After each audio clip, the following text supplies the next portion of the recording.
Most people live soft.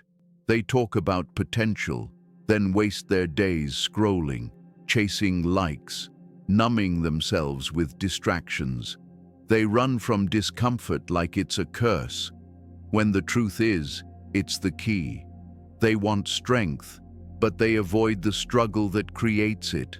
They trade clarity for noise, discipline for dopamine. Then they wonder why they feel powerless inside their own life.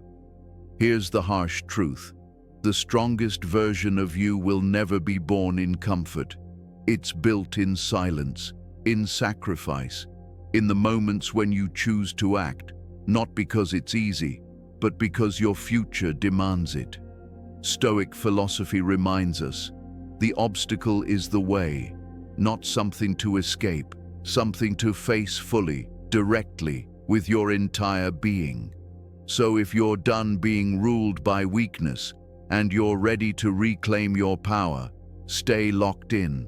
And if this hits something deep inside you, consider subscribing, not for me, for you, for the part of you that refuses to die quietly. The journey starts here. Let's build a life that echoes. Stop living like prey. Most people don't even realize they're living like prey. It shows in the small things, apologizing for speaking, shrinking in rooms where they should expand, biting their tongue so they don't ruffle feathers. Prey moves carefully, always calculating how not to be seen, how not to be a threat, how not to take up space. But here's the hard truth. The world doesn't reward invisibility. It feeds on it. When you carry yourself like you're just trying to survive, people sense it, and they respond accordingly. They interrupt you more. They question your value. They test your boundaries, not always because they're evil, but because nature recognizes the scent of uncertainty. And if you don't claim your space, someone else will. That's not cruelty. That's reality. You were not meant to crawl through life hoping no one notices you. You were meant to move with presence. And presence doesn't mean loud. It doesn't mean dramatic. It means still, rooted, fully there. It means walking into a room without begging to be liked. It means not explaining who you are every 5 seconds, because you already know. Confidence is quiet like that. It's not performance. It's power under control. Carl Jung once said, "The privilege of a lifetime is to become who you truly are, not who the world expects, not who makes others comfortable, who you truly are." And that authenticity doesn't come from pleasing. It comes from presence. You don't need to become someone else to leave the prey mindset. You just need to stop pretending you're less than who you already are. Stop performing humility for comfort. Stop pretending weakness is a spiritual badge. Start moving like your presence matters, because it does. Your tone matters. Your body language matters. The way you carry your name matters. When you walk into a room, you're telling a silent story before you speak. Is it a story of power or a story of passivity? And if you don't like the answer, rewrite it, not by saying more, by living more deliberately. There's a difference between surviving and living. Prey survives. It follows invisible rules. Don't speak too much. Don't want too much. Don't take up too much space. But living moves toward challenge, not away from it. Living stands ground even when the voice shakes. Living has boundaries, preferences, standards, and doesn't fold them just because someone twitches.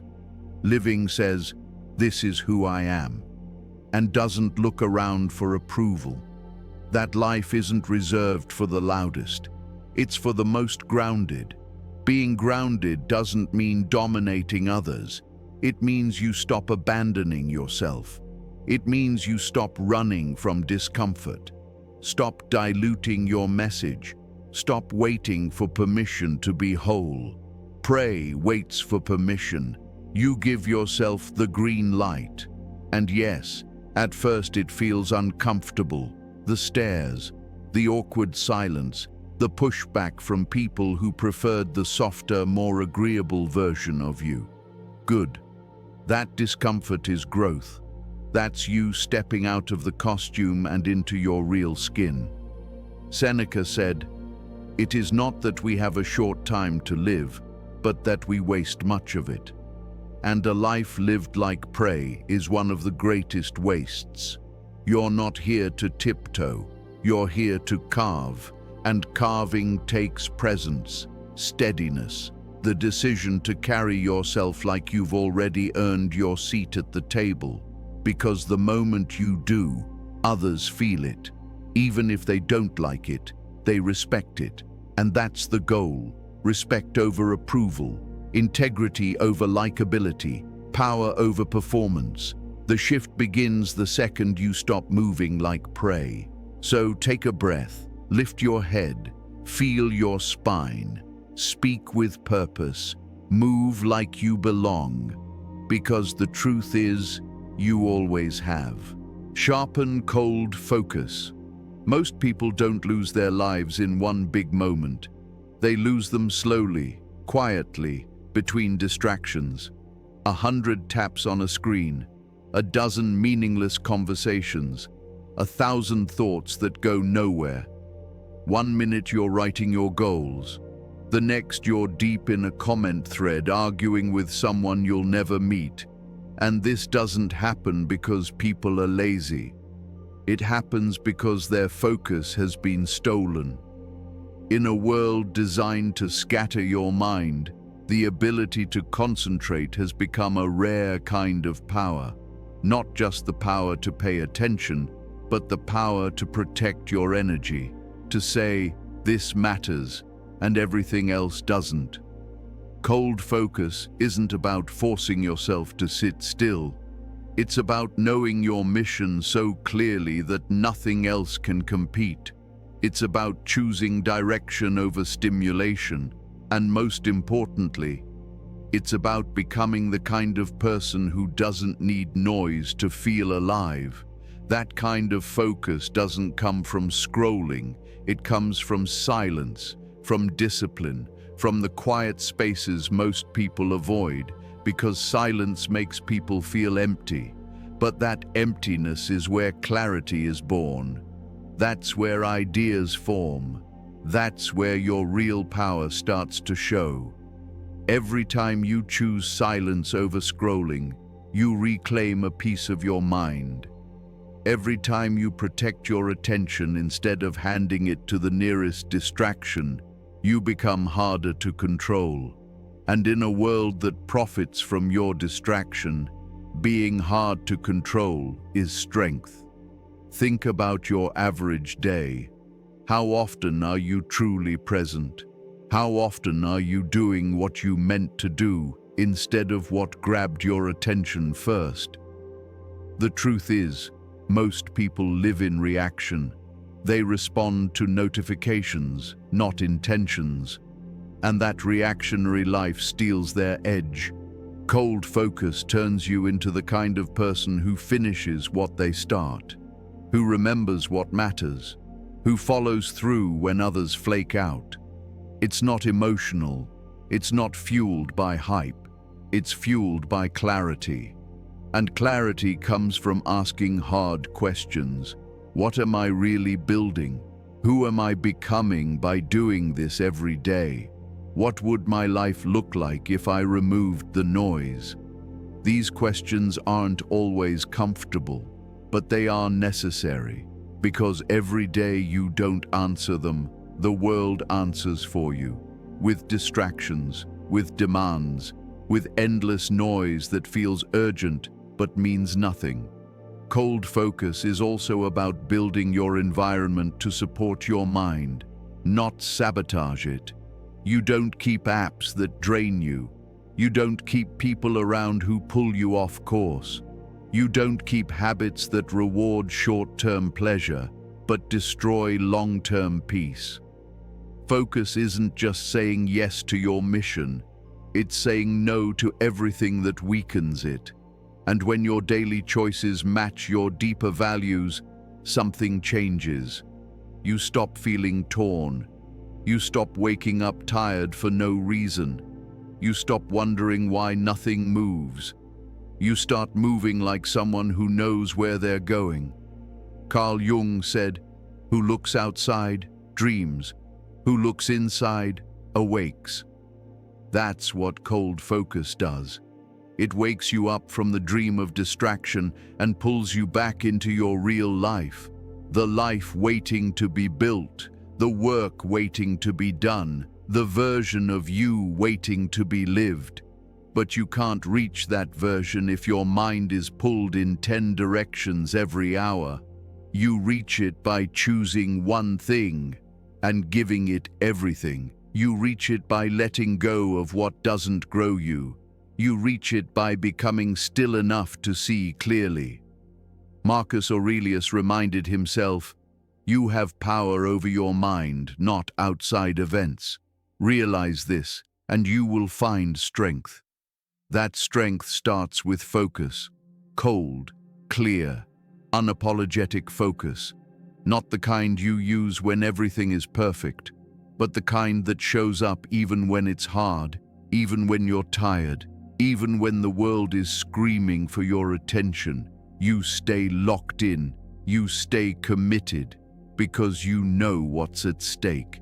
And the more you protect your focus, the more it protects you.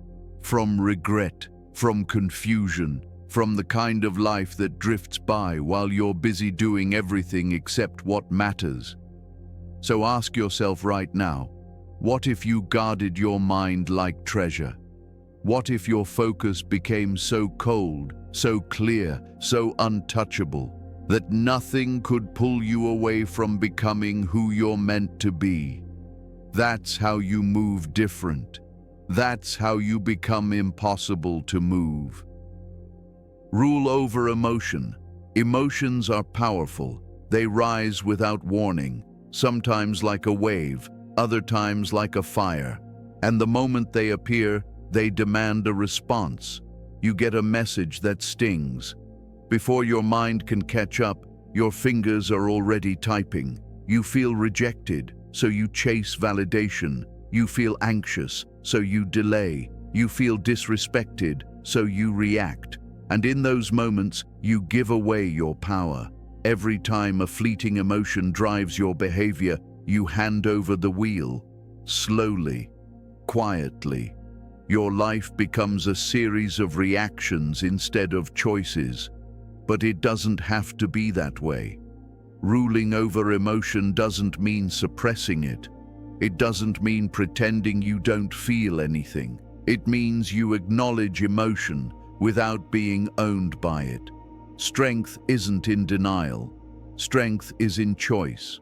Most people are trained to act immediately, defend, prove, chase, escape. Emotional mastery does the opposite. It understands that not every feeling deserves a response. Some feelings are meant to pass through, not take control. Emotions are like weather. Some days bring storms, some days are calm. But you don't rebuild your house every time it rains. You build strong walls, you build a solid roof. That structure, that stability, is inner discipline. Carl Jung said, "Until you make the unconscious conscious, it will direct your life, and you will call it fate." That's what emotional mastery gives you. Awareness. You stop blaming the world for reactions you haven't learned to govern. Think about the last time you regretted something you said or did. It wasn't because you lacked intelligence, it was because emotion took the lead. Pride spoke, fear reacted, shame rushed in, and the decision came from a wound, not wisdom. But once you learn to recognize that moment, to sit with the feeling, to let it rise without obeying it, You start moving differently. You feel anger, but you observe instead of exploding. You feel fear, but you prepare instead of hiding. You feel sadness, but you listen instead of drowning. You don't become cold, you become clear. You still care deeply, you still feel fully, but now with control, with presence, with intention. Emotion becomes a tool, not a chain.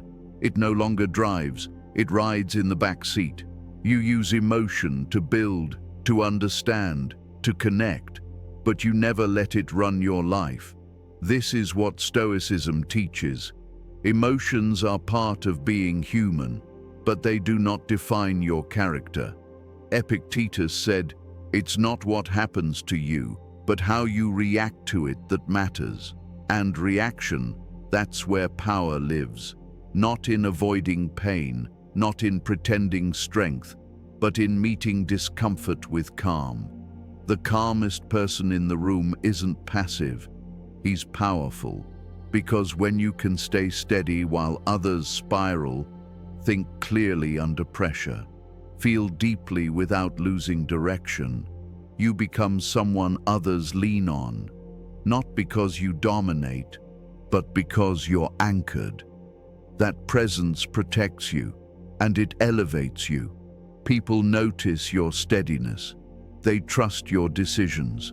They respect your silence more than others' noise. You don't have to fill the room with emotion. You fill it with presence, and presence is built in moments of restraint. Seneca said, "The most powerful person is the one who has power over himself." That's what this rule is about. Not power over others, power over your impulses, your fears, the parts of you that used to sabotage progress. When you stop giving every emotion the keys to your life, you discover how capable you actually are. You don't need to argue to feel strong. You don't need to react to feel alive. You don't need to defend to feel seen. You already know who you are, and that knowing makes you unshakable. So when emotion rises, pause, breathe, listen. Let it inform your choice, not control it. Use emotion, don't let it use you.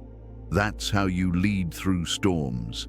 That's how you stay grounded under pressure.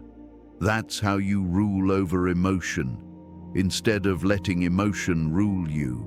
Discipline is your weapon. Discipline isn't loud. It doesn't shout for attention. It doesn't perform. It doesn't need an audience. Discipline is quiet. It's built in the dark, in the small decisions no one sees, in the moments when you could let yourself off the hook. But don't. Most people want the rewards of growth without the weight of consistency. They want strength without sacrifice. But here's the truth. Everyone is motivated when it's easy, when it's exciting, when energy is high and conditions are perfect. That's not where the line is drawn.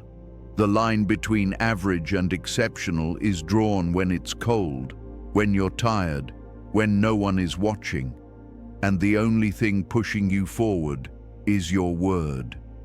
Discipline doesn't care how you feel today. It cares who you're becoming over time. Motivation is unreliable. It comes and goes like weather. If your growth depends on motivation, you will stall, because most days don't feel special. They feel ordinary, slow, inconvenient. Discipline shows up anyway. That workout you didn't want to do. That early morning you almost skipped. That book you didn't feel like opening. Those are the days that count. Not because they look impressive, but because they shape the part of you that follows through when it's hard. Real power doesn't come from hype. It comes from habits. Waiting to feel ready is how people avoid responsibility. They tell themselves they'll start when life calms down, when confidence arrives, when timing feels right. Discipline doesn't wait for the right moment. It creates it. It's what makes you sit down and work even while your mind pulls in 10 directions. And every time you choose discipline over comfort, you build trust with yourself. You stop breaking promises to yourself. You start believing your own words. That self-trust becomes a quiet confidence. Not the kind you announce, but the kind that carries you when no one's clapping.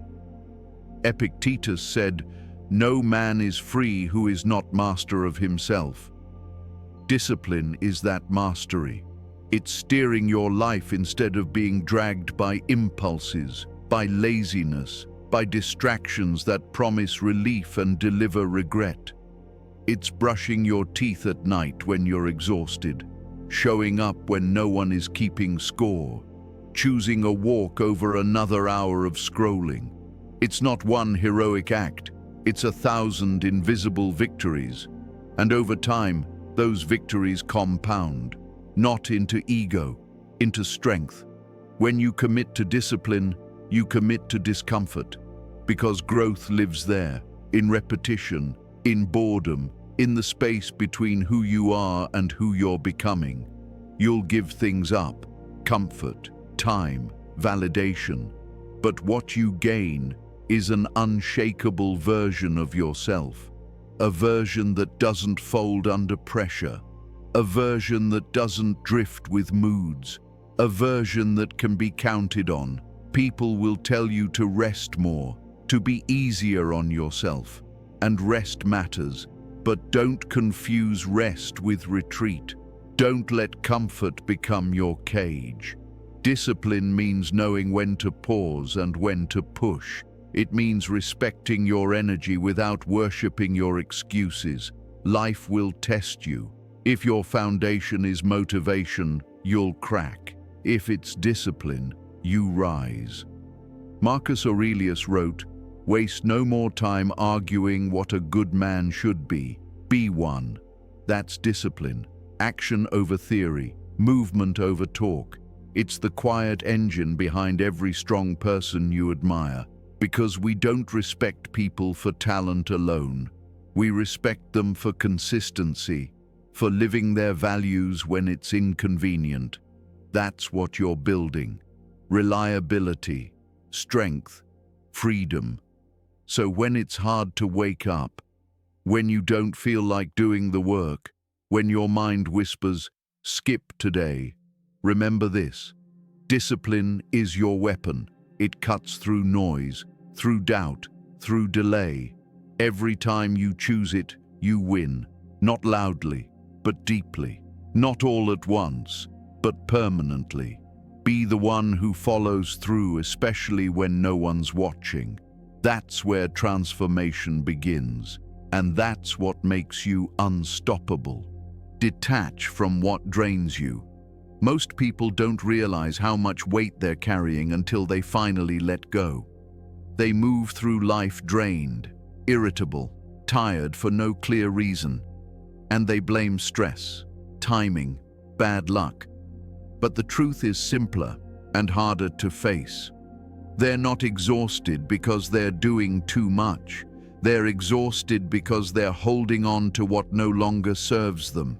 People, habits, memories, beliefs, things that once made sense, things that once felt safe.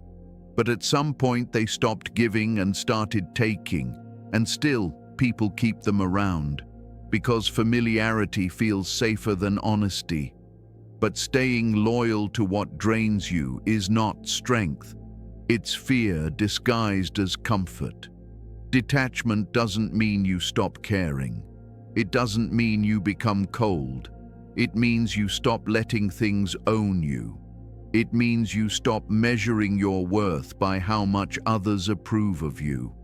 You stop letting someone else's chaos become your daily atmosphere. You stop staying in conversations that leave you questioning your value. There is nothing noble about sacrificing your peace just to prove your loyalty. Loyalty that costs you your sanity is not virtue, it's self-betrayal. And most of what drains you isn't a mystery. You already know what it is. but naming it makes it real, and real things demand decisions. Detachment is also internal. It's not just people or situations, it's the identity you cling to, the pressure to never disappoint, the need to be everything to everyone. Those attachments become chains, and the longer you carry them, the more your life starts to feel like someone else's script. Carl Jung said, "The most terrifying thing is to accept oneself completely." That includes accepting this truth: you have outgrown certain people, patterns, and paths.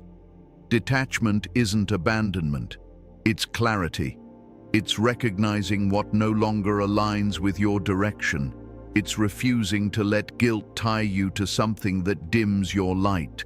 Sometimes you have to leave, not because you're cruel, but because you're finally honest. Honest about who you are. Honest about what you need. Honest about the life you're building. There is strength in saying, "This no longer fits." And there is courage in choosing discomfort now to protect your future peace. Because if you keep holding what's breaking you, your hands won't be free to build what could grow you. People may not understand your distance. They may call it selfish. Let them. Detachment is not about them. It's about reclaiming your time, your energy, your focus. When you stop reacting to everything that pokes at your insecurities, you become lighter, sharper, clearer. You stop being pulled in 10 directions. You start moving in one, your own. Seneca wrote, "Begin at once to live and count each separate day as a separate life." Detachment lets you live again. It stops you from dragging the past into every present moment. It stops you from building your future around old wounds. You don't forget. You don't deny. You simply refuse to let it define you. Detachment is the freedom to walk away with grace. No bitterness, no resentment, just resolve. Most of the strength you admire in others comes not from what they hold on to, but from what they walked away from. That version of you who kept showing up for everyone but yourself, who tolerated more than you should, that version cannot lead you forward. It doesn't need to be hated. It doesn't need to be judged. It needs to be released. You've learned what you needed to learn. Now you choose peace. You choose clarity. You choose detachment, not as defense, but as declaration. You are not here to be owned by a past, by a pattern, by a person. You are here to become whole. So question what drains you, unpack what weighs on you, and let go of what no longer aligns. You are not a storage unit for pain. You are not a backup plan for people who missed your value. You are not meant to stay small to keep others comfortable. Cut the rope. Choose freedom. Step forward, lighter, clearer, stronger than before. Patience is savage. Patience has been misunderstood for too long. Most people hear the word and imagine waiting, doing nothing, hoping luck shows up. That's not patience, that's hesitation. Real patience is aggressive in its discipline. It's controlled, focused, unmoved. It's the decision to pause when everything inside you wants to rush, to hold ground while others lunge, not because you're weak, but because you know your time is coming. Most people live in a hurry. They speak before they think, move before they see clearly, jump into commitments, arguments, relationships, all because they're afraid to wait, afraid they'll miss something, afraid silence means falling behind. But that rush is how people get blindsided. That's how they expose themselves. That's how they hand over power. Everything powerful in nature takes time. Trees don't grow overnight. Storms don't form in seconds. And the most dangerous predators don't chase everything that moves. They watch, they wait, they choose. That's patience, not laziness, not fear. Calculation, timing is leverage. Move too early and you show your hand. Speak too soon and you give away your position. But when you wait, truly wait, you gain an edge most people never develop. Because while others waste energy on what feels urgent, you reserve energy for what matters. And that difference compounds. Most people rush because they can't tolerate stillness. They can't sit with not knowing.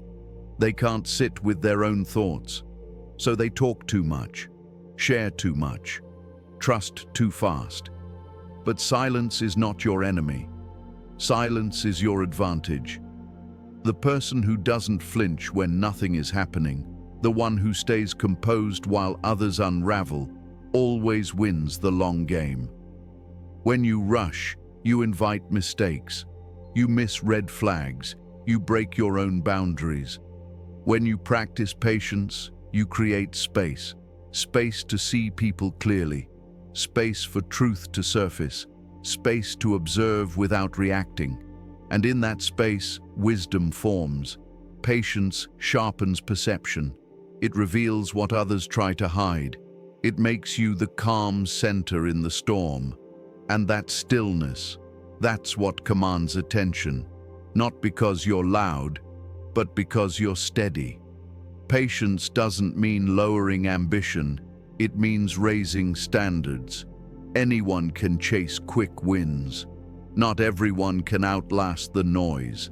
The person still building after the hype fades, the one who keeps showing up when no one's watching, becomes dangerous in the best way. Because while others chase moments, you're building momentum. And momentum carries you through storms that would have broken the impatient version of you. Yes, patience requires restraint. But restraint gives weight to action. You don't speak often, but when you do, it lands. You don't move impulsively, but when you move, it's effective. You don't reveal everything, but when you choose to, it's on your terms. That kind of presence is rare. Most people are predictable. The one who can wait, who can sit in silence, who can hold back until the moment is right, becomes unstoppable. Because when they act, it's not reaction, it's decision, and decision carries force. Aristotle said, "Patience is bitter, but its fruit is sweet." It may feel uncomfortable at first. You may wonder if anything is happening, but trust this. If you're building with intention, aligning actions with purpose, the results will come. Maybe not when you want them, but exactly when you're ready. Patience isn't waiting, it's a growth strategy. It refines your character, sharpens your vision, filters out everything and everyone who can't stand the weight of time. So slow down when it's right. Move at your rhythm. Build with depth. And when the moment comes, when the path clears, when timing aligns, move like you've been preparing your whole life, because you have. You watched, you waited, you sharpened your edge. And now, when you move, nothing can stop you. That's savage patience. Use silence like a blade. Most people are afraid of silence. They rush to fill every quiet moment with words, noise, opinions. They explain too much. They justify too quickly. They talk just to be heard. But the louder the world gets, the more valuable silence becomes. Silence is rare now, and rarity creates power.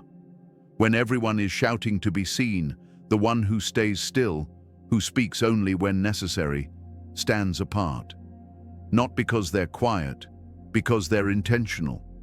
Silence, when used correctly, is not emptiness. It's pressure. It's a weapon that doesn't swing wildly. It cuts clean. There's an unspoken expectation to respond immediately, to react, to prove you're engaged. But the moment you pause, the moment you don't rush to fill the space, something shifts. People lean in. They study you. They try to read you. Mystery creates gravity, and gravity pulls attention without force. There's a difference between silence born from uncertainty and silence born from certainty. The first feels weak. The second feels heavy. The second says, "I don't owe the world a reaction." Carl Jung said, "In the silence of listening, the soul finds the path in a clearer light." That's what silence gives you, clarity, not just over others, over yourself. When you stop filling the air with noise, you start hearing your own thoughts again. You notice details you used to miss, tone, tension, intent, and in those observations you gain leverage, because when you understand the room better than anyone else, you don't need to dominate it. You wait. Silence also protects you. It buys time, time to think, time to breathe, time to choose. When someone tries to provoke you, they expect a reaction. That reaction is the trap. But when you don't give it, they lose control. Your silence becomes pressure. It unsettles them. It forces them to adjust. You didn't fight. You didn't explain. You didn't lose your center. You stayed still. Marcus Aurelius wrote, "The best revenge is to be unlike him who performed the injury." Silence is how you rise above without lowering yourself, not by suppressing emotion, but by refusing to let it leak uncontrollably. Silence keeps your dignity intact, while others expose theirs trying to be heard. You'll notice something else. Silence creates presence. When you walk into a room and don't speak much, people notice. They become curious. They pay attention. Often the person who speaks least holds the most weight, not because they're shy, but because they've trained themselves to speak only when it serves a purpose. Their words land harder because they weren't wasted. That's how silence sharpens your voice, not through volume, but through scarcity. This doesn't mean you never express yourself. It means when you do, it matters. Silence is precision. It's saying more by saying less. It's choosing depth over noise. It's knowing real influence doesn't announce itself. So the next time you feel the urge to over-explain, stop.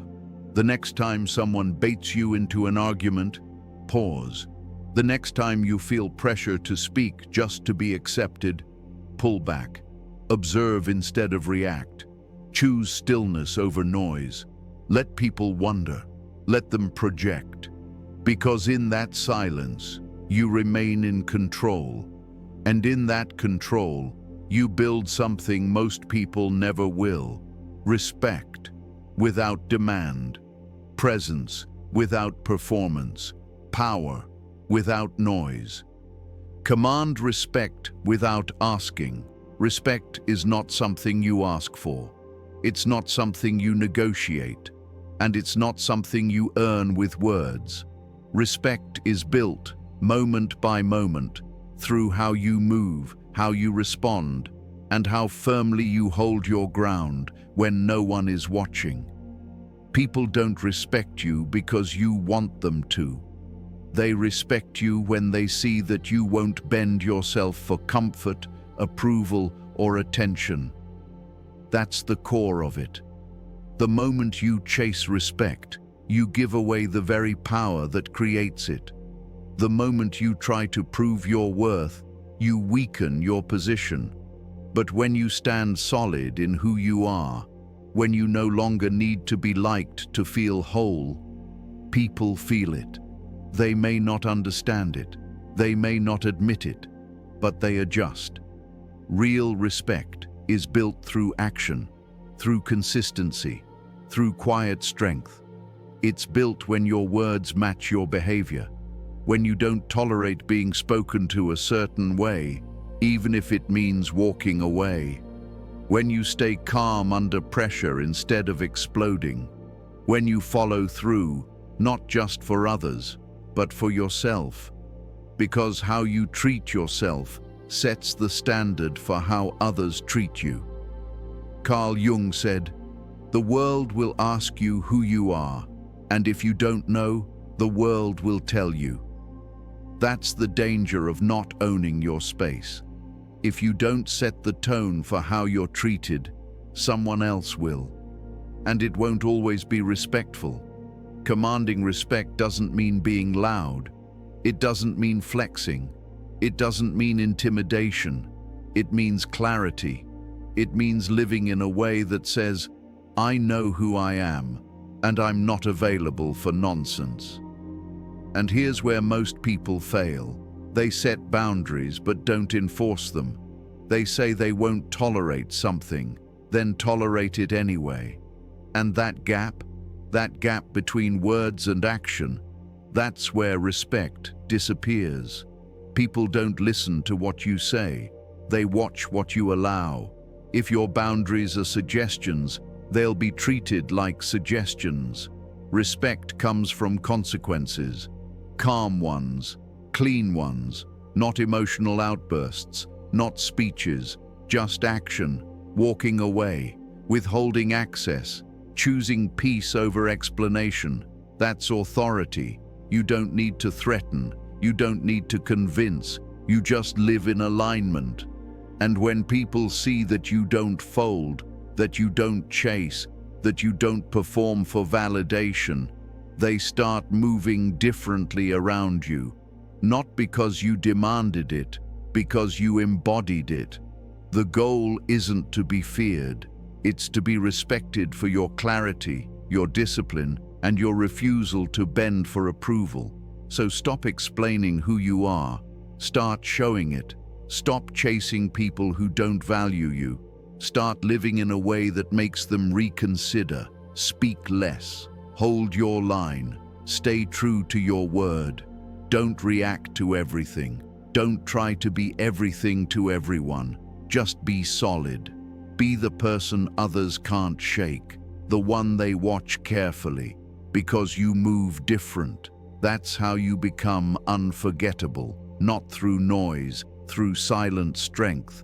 And that's the truth behind this entire message. You don't command respect by talking more. You command it by needing less.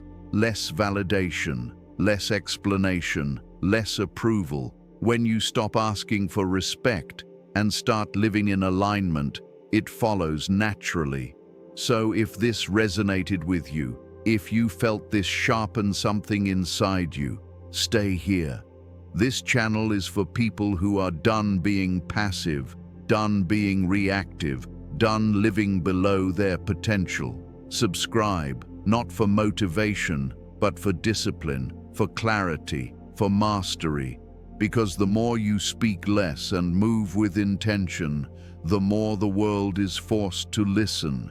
Your presence is the message, and your silence is the proof.